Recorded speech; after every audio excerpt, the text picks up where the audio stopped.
Менде ештеңе жоқ, тек қана отбасым. Ең басты заттарды қалай ұмытасың? Менің денемен рухым ажырасың. Мен мұнда қонақпын, ол рас.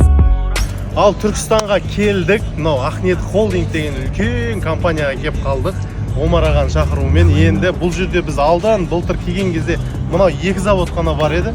Енді бұл жерге тағы да 5 завод қосылды. Қараңыздаршы, 7 завод болған ғой. Үлкейіп жатыр бұл кісілер. Енді мына жерде бүкіл Қазақстанға, даже СНГ-ге таралатын бүкіл мебельдер шығарылады. О, парта бар ма, диван, мягкий кресло, бүкіл офисный заттардың барлығы осы жерден шығады. Танысатын боласыздар, ішімен кеттік онда.